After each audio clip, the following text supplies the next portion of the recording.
Hello everyone, अभी हम class 6 का चैप्टर 2 पढ़ेंगे, कंपोनेंट्स ऑफ फूड।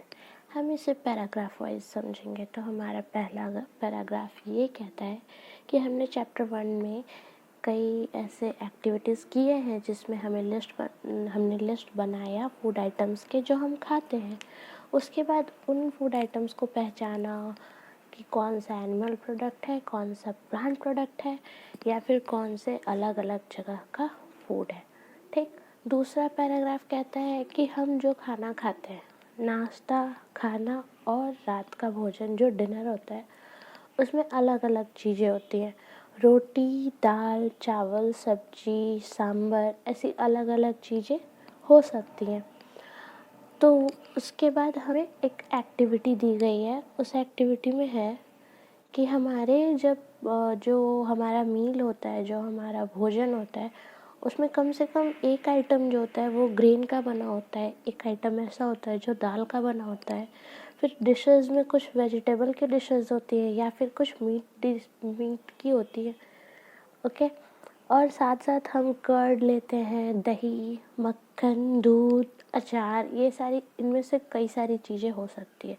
उसके बाद जो टेबल 2.1 है, उसमें हमें रीजनल फूड दिए हुए हैं। तो जिस स्टेट में जो फूड बहुत ज़्यादा प्रचलित है, वो फूड के एग्जाम्पल दिए हुए हैं। इसमें हमें क्या करना है कि जो बॉक्सेस खाली हैं उसमें हमें अपने स्टेट का फूड लिखना है कि हमारे स्टेट में कौन सा फूड बहुत ज़्यादा प्रचलित है। तो अगर आप बिहार से हो तो बिहार में लिट्टी, उसके साथ घी और चटनी, ये सारी चीज़ें होती है। तो ये सब हमें लिखना है कि कौन सा आइटम ग्रेन का बना होता है, उसमें दाल इंक्लूड है या नहीं, अगर वेजिटेबल है तो कौन सी होती है, या फिर उसके अलावा कुछ हो तो अदर्स में हमें घी, अचार, ये सब हम लिख सकते हैं। या फिर आप राजस्थान के हैं तो अगर आप दाल बाटी चूरमा लिखते हैं तो आइटम ऑफ ग्रेन में आपका बाटी हो जाएगा, आइटम ऑफ दाल में आपका दाल हो जाएगा। वेजिटेबल्स में आप अगर कुछ लेते हैं तो वेजिटेबल होगा, अदर्स में आपका चूरमा हो जाएगा जो कि मिठाई होता है, लड्डू होता है। ठीक, ये हमारा एक्टिविटी है। लेकिन उसके बाद जो पैराग्राफ लिखा है उसमें लिखा है कि कई बार ऐसा होता है कि हम कभी ट्रैवलिंग कर रहे होते हैं तो हमें ये सारे वैरायटीज़ नहीं मिल पाते हैं खाने के लिए। और कई बार ऐसा भी होता है कि बहुत लोग जो मिलता है वो खा लेते हैं, और कुछ के साथ ऐसी कंडीशंस भी आती हैं कि हमें जो चीज़ अवेलेबल होती है वो हम नहीं खाते हैं, तो हम भूखे रह जाते हैं। तो ट्रैवलिंग के दौरान हमें इतनी सारी वैरायटीज़ खाने की नहीं मिल पाती है। अब कभी आपने ऐसा सोचा है कि हम सिर्फ दाल खाकर क्यों नहीं रह पाते हैं, या फिर सिर्फ चावल खाकर क्यों नहीं रह पाते हैं? हमें खाना, जब हमें अपना पेट भरना होता है, जब हम खाना लेकर बैठते हैं, तो हमें अलग अलग चीज़ें होती हैं। इसका सबसे सिंपल सा एग्जांपल है कि जब हम स्कूल में हमारा टिफ़िन होता है, तो टिफ़िन टाइम में सबके टिफ़िन्स में अलग अलग भोजन होता है। ऐसा नहीं कि सबका एक जैसा टिफ़िन होता है, सबका अलग अलग होता है। तो ऐसा क्या मतलब अ, ऐसा जो अलग अलग आइटम्स होते हैं वो क्या होते हैं, सबके फूड डिफरेंट डिफरेंस होते हैं, तो वो क्यों होते हैं, डिफरेंट डिफरेंट फूड्स हम क्यों खाते हैं? अभी जो डिफरेंट डिफरेंट खाते तो हैं, तो हमें पता होता है कि हम डिफरेंट डिफरेंट चीज़ें इसलिए खाते हैं क्योंकि उसमें न्यूट्रिएंट्स होते हैं। अब न्यूट्रिएंट्स क्या होता है? न्यूट्रिएंट्स होता है पोषण, जो हमारे शरीर के ग्रोथ और डेवलपमेंट में मदद करता है। तो वो अलग अलग इंग्रेडिएंट्स जो होते हैं, जो फूड होते हैं, वो अलग अलग उसमें न्यूट्रिएंट्स पाए जाते हैं। ठीक है। अभी जो अलग अलग न्यूट्रिएंट्स हैं वो क्या क्या होते हैं? तो कुछ मेजर न्यूट्रिएंट्स होते हैं, कुछ माइनर होते हैं। तो जो मेजर हैं वो हो गए carbohydrate, protein, fat, vitamin and minerals. कुछ डाइटरी फाइबर्स भी होते हैं, वाटर होता है जो हमारी बॉडी के लिए बहुत ज़्यादा ज़रूरी है। अभी क्या है कि जो हम सारे फूड खाते हैं तो हमें ये नहीं पता है कि जो रोटी है उनमें सारे न्यूट्रिएंट्स होते हैं, या एक, दो, या फिर चार, या फिर सारे के सारे। तो ऐसे कुछ टेस्ट हैं जिस टेस्ट को हम करके ये पता कर सकते हैं कि हमारे फूड में कौन कौन से न्यूट्रिएंट्स प्रेजेंट हैं। कई सारे ऐसे टेस्ट हैं जो कार्बोहाइड्रेट, प्रोटीन और फैट के लिए सिंपली हम उस टेस्ट को करके पता कर सकते हैं कि हमारे न्यूट्रिएंट्स में वो अवेलेबल है या नहीं। तो एक से अधिक न्यूट्रिएंट्स भी अवेलेबल होते हैं किसी किसी फूड में, किसी में उससे भी ज़्यादा अवेलेबल होते हैं। अब यहाँ पे हमें टेबल 2.2 में वो सारे टेस्ट करके और वो रिकॉर्ड हमें बनाना है कि हाँ हमने टेस्ट किया और हमने किस चीज़ में पाया कि वो न्यूट्रिएंट्स है या नहीं है। ओके, अभी हमें इस टेस्ट को करने के लिए कुछ चीज़ों की ज़रूरत होगी, तो हमें सॉल्यूशन ऑफ आयोडीन चाहिए होगा। अब सॉल्यूशन ऑफ आयोडीन कैसे बनेगा, तो एक डाइल्यूट सॉल्यूशन आयोडीन का बनाने के लिए हमें कुछ आयोडीन के ड्रॉप्स हमें एक टेस्ट ट्यूब में हाफ फिल्ड वाटर, मतलब उस टेस्ट ट्यूब में आधे टेस्ट ट्यूब तक पानी भर के और उसमें कुछ आयोडीन ड्रॉप्स डालने होंगे, तो उसके बाद हमारा एक डाइल्यूट सॉल्यूशन आयोडीन का तैयार हो जाएगा। फिर क्या करना है हमें, उसके बाद हमें कॉपर सल्फेट सॉल्यूशन भी बनाना है और हमें एक और सॉल्यूशन बनाना है कास्टिक सोडा का। तो ये तीनों सॉल्यूशन का पहला सॉल्यूशन तो हमने बना लिया। दूसरा कॉपर सल्फेट सॉल्यूशन है, वो हम कैसे बनाएंगे, तो हम 2 ग्राम कॉपर सल्फेट को 100 मिलीलीटर वाटर में डिज़ोल्व करेंगे, उसके बाद हमारा कॉपर सल्फेट सॉल्यूशन तैयार होगा। तीसरा हमारा कास्टिक सोडा का सॉल्यूशन कैसे तैयार होगा, तो हम जो 10 ग्राम कास्टिक सोडा लेंगे और उसको हम अपने 100 मिलीलीटर पानी में घोल लेंगे। फिर हम हमारा जो कास्टिक सोडा सॉल्यूशन तैयार होगा उसे हम यूज़ करेंगे। इसके बाद हमें कुछ टेस्ट ट्यूब्स और कुछ ड्रॉपर की भी ज़रूरत होगी, और सबसे इम्पॉर्टेंट चीज़ हमें इस चीज़ का ध्यान रखना है इन सारे टेस्ट को करते वक्त कि हमें बहुत सावधानीपूर्वक इन सारे टेस्ट को करना है और किसी भी केमिकल को हमें गलती से भी टेस्ट नहीं करना है। अभी हम सबसे पहला टेस्ट करेंगे कार्बोहाइड्रेट के लिए, ठीक। तो हमें क्या करना है कि यहाँ मतलब बहुत सारे कार्बोहाइड्रेट्स होते हैं, लेकिन जो मेन कार्बोहाइड्रेट होता है जो हमारे फूड में पाया जाता है वो होता है शुगर या फिर स्टार्च के फॉर्म में।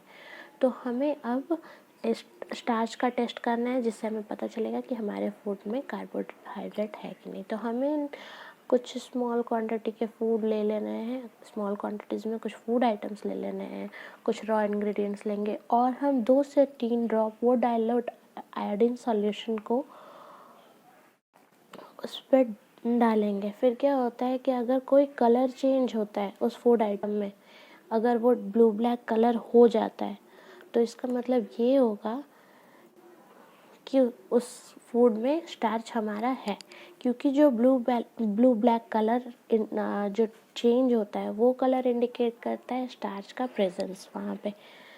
अभी इस टेस्ट को रिपीट करके हम और भी फूड आइटम्स पे देखेंगे कि किस में स्टार्च है, किस में स्टार्च नहीं है, ठीक है। और जो भी रिकॉर्ड्स हमने पाए उस रिकॉर्ड को हम अपने टेबल 2.2 को फिल करते जाएंगे अपने जो इन्फॉर्मेशन हमने कलेक्ट किया उससे। अब दूसरा टेस्ट है टेस्ट फॉर प्रोटीन। अब इसमें हमें क्या करना है, इसमें हमें कुछ फूड आइटम्स उसी तरह लेने हैं जैसे हमने स्टार्च और शुगर में लिया, फिर उसे हम ग्राइंड करेंगे। ग्राइंड करके उसे हम उसके कुछ हिस्से को हम टेस्ट ट्यूब में डालेंगे, एक साफ टेस्ट ट्यूब में। उसमें हम 10 ड्रॉप्स ऑफ वाटर डालेंगे, पानी के 10 बूंद। फिर उसके बाद उसको हिलाएंगे, ठीक। उसके बाद क्या करेंगे, एक ड्रॉपर की मदद से हम उसमें 2 ड्रॉप, सिर्फ 2 ड्रॉप कॉपर सल्फेट सॉल्यूशन के डालेंगे और कास्टिक सोडा सॉल्यूशन के 10 ड्रॉप्स डालेंगे। उसके बाद क्या होगा,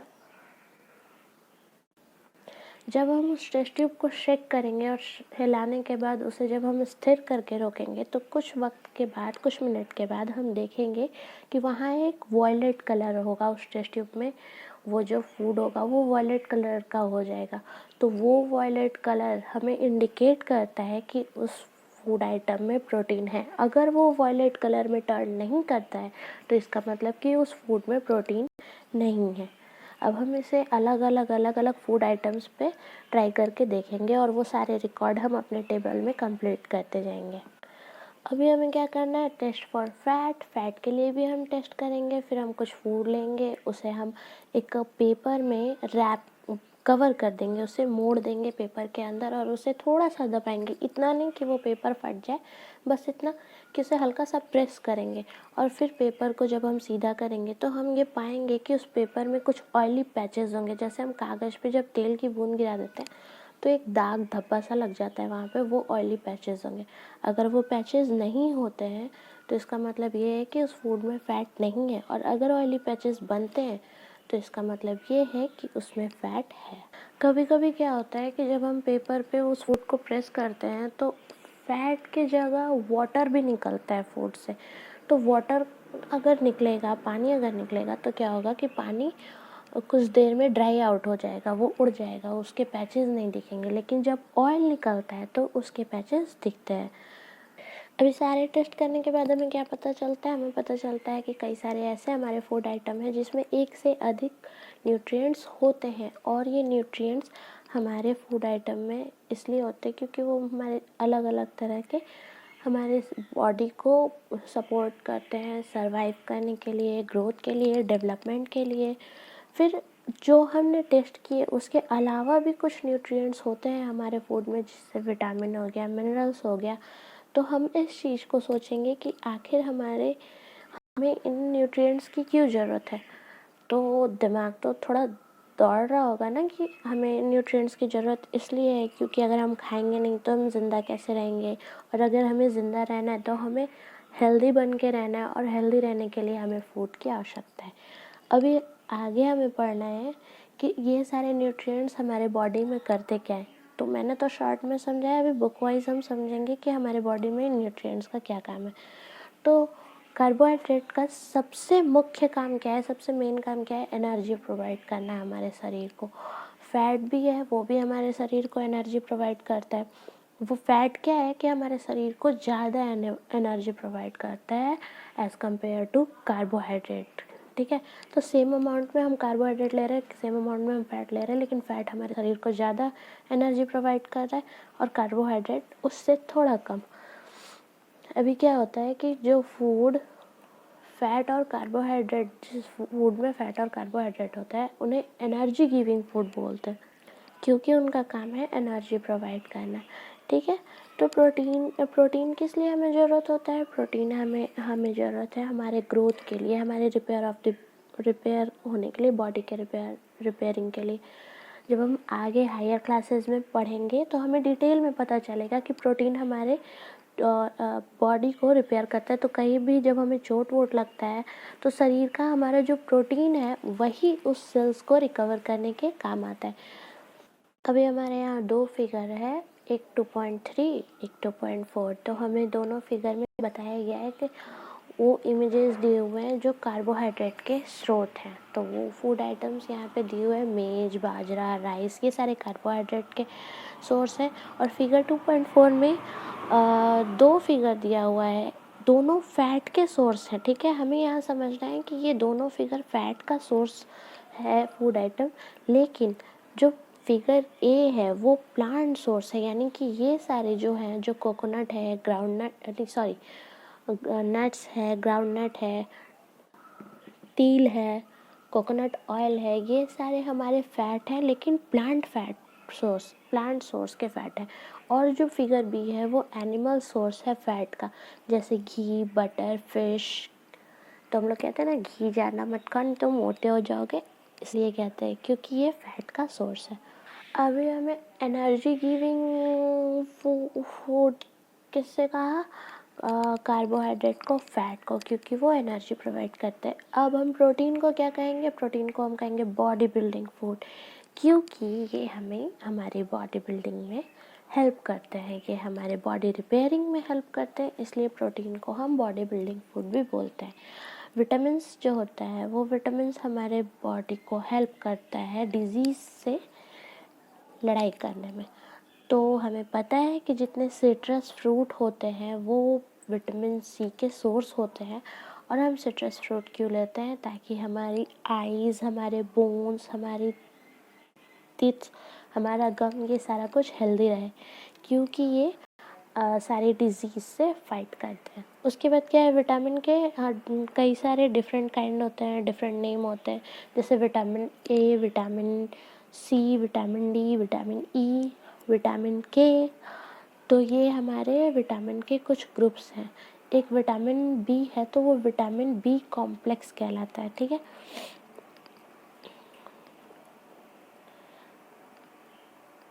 अभी हमारे शरीर को जितने भी विटामिन हैं उन सब की ज़रूरत है, लेकिन छोटे छोटे मात्राओं में, क्योंकि हमारी विटामिन ए जो है उनका काम है हमारे स्किन को, हमारे आइज़ को हेल्दी रखना।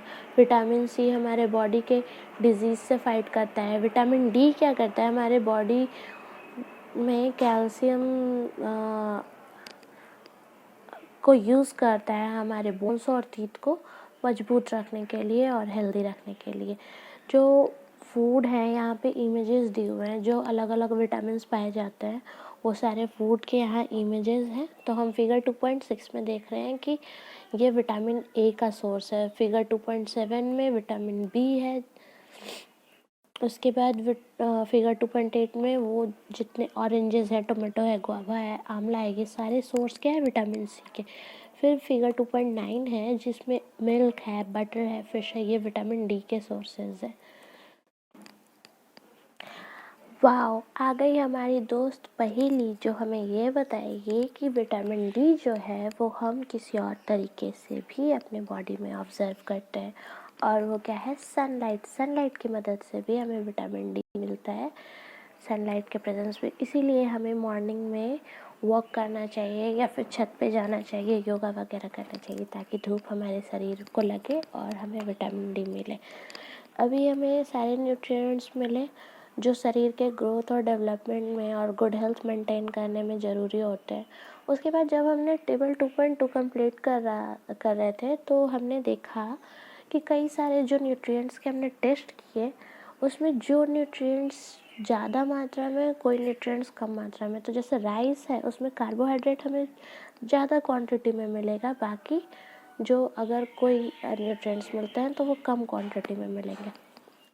उसके बाद क्या होता है, हमारे बॉडी को कुछ मिनरल्स की भी ज़रूरत होती है। तो यहाँ पे एक इमेज दिया हुआ है हमारे बुक में, फिगर नंबर 2.10। ये कुछ मिनरल्स के सोर्स है। हमारा पहला है आयोडीन का सोर्स, उसमें नमक है। दूसरा फॉस्फोरस का सोर्स है बनाना, मिल्क। उसके बाद आयरन का सोर्स है कैल्शियम का। अभी हम देख रहे हैं कि यहाँ पे कि जो फॉस्फोरस है और जो कैल्शियम है उसमें मिल्क दोनों में है। तो हमारा मिल्क है, इसमें एक से अधिक न्यूट्रिएंट्स हैं, कई सारे मिनरल्स भी हैं इसमें, तो हम ये सारे इनसे लेते हैं। अभी क्या है कि इन सारे न्यूट्रिएंट्स के बावजूद हमें कुछ डाइटरी फाइबर्स की ज़रूरत है, और वाटर हमारे शरीर के लिए बहुत ही ज़्यादा इम्पॉर्टेंट है, क्योंकि 70% ऑफ हमारा शरीर पानी कंटेन करता है। तो हमारे लिए डाइटरी फाइबर और वाटर बहुत ज़रूरी है। डाइटरी फाइबर को रफेज भी बोलते हैं। रफेज क्या होता है, रफेज मेनली जो होता है वो प्लांट प्रोडक्ट्स से होता है, वो हमारे शरीर के लिए बहुत ज़्यादा ज़रूरी है। जैसे whole grain, pulse, potato, fresh fruit और वेजिटेबल जो है, ये सारे रफेज के सोर्सेज है। रफेज सिर्फ हमें न्यूट्रिएंट्स प्रोवाइड नहीं करता है, लेकिन इसके साथ साथ ये ज़रूरी है हमारे फूड में, क्योंकि ये हमारे बॉडी को अनडाइजेस्टेड फूड से अलग करता है। ये हमारे बॉडी को हेल्प करता है अनडाइजेस्टेड फूड से निजात पाने के लिए। उसके बाद क्या होता है कि वाटर जो है वो हमारी बॉडी में न्यूट्रिएंट्स को ऑब्ज़र्व करने के लिए, फूड से ऑब्ज़र्व करने के लिए हेल्प करता है।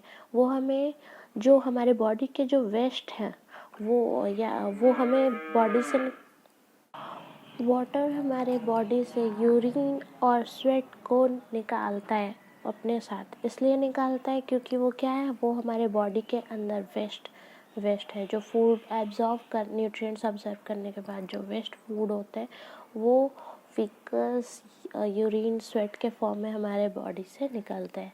तो इसको बाहर निकालने के लिए कौन हेल्पफुल होता है, वाटर। इसलिए हम लोग पानी पीते हैं। लिक्विड भी होते हैं, बहुत सारे लिक्विड होते हैं, जैसे मिल्क हो गया, टी हो गया, बहुत सारे ड्रिंक्स हैं। अब ड्रिंक्स में मतलब कोल्ड ड्रिंक वगैरह नहीं, जो फ़ायदा करने वाले, जैसे जूसेस हो गए, ढेर सारे फ्रूट्स के जूस हो गए, वो सारे हेल्पफुल होते हैं। अभी आगे हमारा एक एक्टिविटी है। इस एक्टिविटी में हमें खुद नहीं करना है, हमें अपने बड़ों से करवाना है। तो हम जब किसी भी टोमेटो या कुछ ऐसे सब्जी होते हैं, लेमन होते हैं, उन्हें जब हम काटते हैं तो काटते वक्त देखते हैं उसमें से कुछ पानी निकलता है। तो वो पानी क्या होता है, कि हमारे फूड में ऑलरेडी वो वाटर कंज्यूम किए हुआ होता है, और जब हम खाना बनाते हैं तो भी उसमें वाटर होता है। ये आगे हमें पढ़ना है बैलेंस डाइट। तो बैलेंस डाइट क्या होता है? तो हम जो नॉर्मली एक दिन में जो खाना खाते हैं वो हमारा डाइट है। तो ग्रोथ और मेंटेनेंस के लिए और अच्छे स्वास्थ्य के लिए हमें एक डाइट की ज़रूरत होती है। उसमें हमें सारे न्यूट्रिएंट्स को प्रॉपर फॉर्म में और राइट क्वांटिटी में लेना होता है। कोई बहुत ज़्यादा नहीं लेना है, कोई बहुत ज़्यादा कम नहीं लेना है। तो ये हमारा डाइट मेंटेन करता है, एक बैलेंस क्रिएट करता है कि हमें किस चीज़ को कितने अमाउंट में लेना है, और वो बैलेंस न्यूट्रिएंट का proper balance chart balance diet कहलाता है। तो हमें मतलब आप ये सोचो कि क्या आपको लगता है कि हर एज के लोगों को अलग अलग डाइट्स की ज़रूरत है? अभी पहेली के पास एक और उलझन आ गई। पहेली को जानना है कि जो एनिमल प्रोडक्ट फूड होता है उसमें भी कुछ कंपोनेंट्स होते हैं न्यूट्रिएंट के, क्या वो हमारे बैलेंस डाइट में ज़रूरी है? अभी क्या होता है कि कई बार खाना पकाते वक्त भी कुछ न्यूट्रिएंट्स ख़त्म हो जाते हैं, या फिर कुछ वेजिटेबल्स ऐसे होते हैं जिन्हें हम धोते हैं और छिलते हैं, काटते हैं, तो उनके कुछ विटामिन्स जो है वो ख़त्म हो जाते हैं।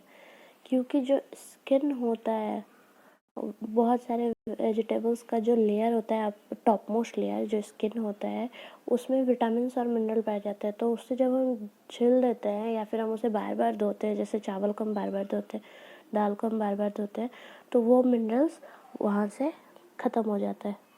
अभी क्या होता है कि कुकिंग, खाना को पकाना तो उसे टेस्टी तो बनाता है, लेकिन कुछ न्यूट्रिएंट्स को उड़ा देता है। क्योंकि जैसे विटामिन सी जो है वो हीट पड़ते ही उसकी विटामिन सी उड़ जाती है। तो जो फूड होते हैं उन्हें जब हम हीट करते हैं, कुक करते हैं, तो उनका विटामिन सी ख़त्म हो जाता है। तो इसी कारण हम सैलेड लेते हैं, हम फ्रूट जूस लेते हैं, ताकि हम रॉ उसे कंज्यूम करके हम प्रॉपर विटामिन सी अपने बॉडी को दे सकें।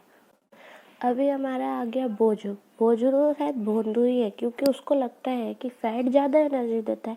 तो हम कार्बोहाइड्रेट के बजाय, बाकी न्यूट्रिएंट्स लेने के बजाय सिर्फ फैट ही क्यों ना लें, और इस चक्कर में वो समोसा, पूरी, मलाई, रबड़ी यही सब खाते रहते हैं। तो क्या होता है, आपको क्या लगता है ये चीज़ सही है? बिल्कुल सही नहीं है, क्योंकि सिर्फ फैट कंज्यूम करना हमें मोटापे का शिकार बना सकता है।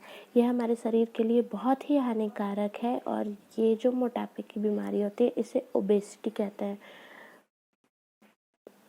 अभी क्या होता है कि नॉर्मल भोजन खाते वक्त, नॉर्मल जो हम मील्स लेते हैं उसको खाने के बावजूद कई सारे न्यूट्रिएंट्स हैं जिनकी हमारे शरीर में कमी हो जाती है, और वो कमी का पता कब चलता है? जब भी हमें कोई बीमारी होती है, और वो बीमारी अगर ज़्यादा देर तक रहे तो उसे डेफिशिएंसी डिजीज़ कह दिया जाता है। यानी कि इस न्यूट्रिएंट की कमी के कारण हमारे शरीर में एक तरह की डिजीज़ हुई, जिसे दैट न्यूट्रिएंट डेफिशिएंसी डिजीज़ हम कहते हैं। अगर कोई प्रोटीन बहुत ज़्यादा समय तक नहीं लेता है तो उसका प्रॉपर ग्रोथ नहीं होगा, उसके फेस स्वेल कर जाएंगे, उसके हेयर डिस्कलर हो जाएंगे, उसे स्किन डिजीज़ होने लगेगी, डायरिया होने लगेगा। अगर किसी का डाइट डेफिशिएंट है, जिसको प्रॉपर कार्बोहाइड्रेट और प्रोटीन दोनों में से कुछ भी नहीं मिल रहा है, तो वो बहुत ही पतला दुबला हो जाएगा, बहुत कमज़ोर सा हो जाएगा, उसे डेफिशिएंसी डिजीज़ हो जाएगी। तो मिनरल्स है, जो हमारे विटामिन्स हैं, जो हमारे और भी न्यूट्रिएंट्स हैं, उनकी अलग अलग डिफिशियंसी अलग अलग डिजीज़ को क्रिएट करती है। All deficiency disease can prevented by taking a balance diet. जितनी भी डिफिशियंसी डिजीज़ है हमारी न्यूट्रिएंट की, उन्हें एक प्रॉपर डाइट लेने से हम ठीक कर सकते हैं। तो हम इस चैप्टर में अपने आप से पूछेंगे और हम खुद से समझेंगे।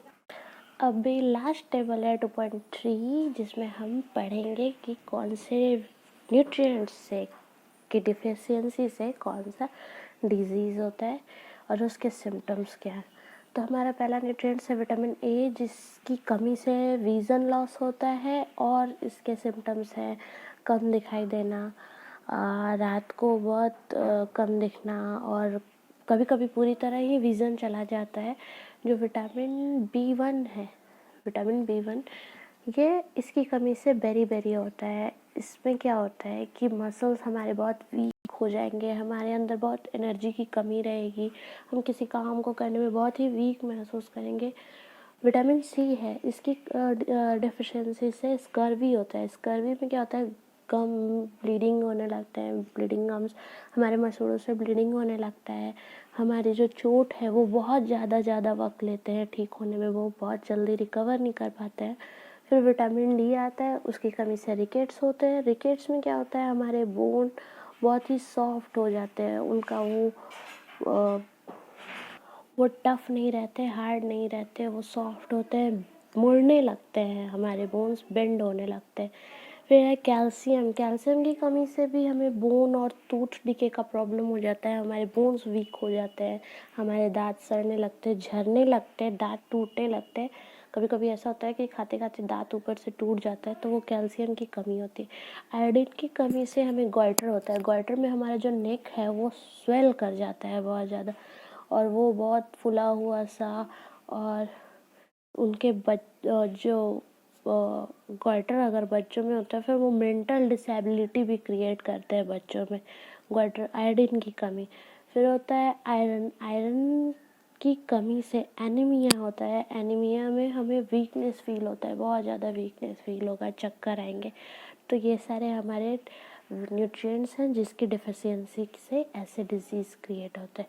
तो कीवर्ड्स है हमारे यहाँ। कीवर्ड्स में हमने बैलेंस डाइट पढ़ा। बैलेंस डाइट क्या होता है, क्यों ज़रूरी होता है। बेरी अभी हमने पढ़ा विटामिन B1 की कमी से। उसके बाद कार्बोहाइड्रेट क्या है, एनर्जी गिविंग न्यूट्रिएंट्स किसको बोलते हैं। उसके बाद एनर्जी क्या होता है। एनर्जी हमारे शरीर को कैपेसिटी देता है किसी काम को करने के लिए। उसके बाद फैट्स क्या होता है, मिनरल्स क्या होता है, न्यूट्रिएंट्स, हमने ये सारी चीज़ें, protein, roughage, scurvy, starch, vitamin, ये सारी चीज़ें हमने अभी पढ़ी है। उसके बाद समरी दिया हुआ है, और उसके बाद इस चैप्टर की एक्सरसाइज है, और वो मैं चाहूँगी कि आप खुद करो, क्योंकि मैंने इस चैप्टर को बहुत अच्छे से आपको क्लियर किया है। उसके बावजूद अगर कोई दिक्कत आती है तो आप कमेंट कर सकते हैं, और कमेंट सेक्शन में आप लिख सकते हैं आपको कौन सा क्वेश्चन नहीं आ रहा है, फिर मैं आपको बताऊंगी। और अब हम अगले वीडियो में इस अगले चैप्टर को डिस्कस करेंगे।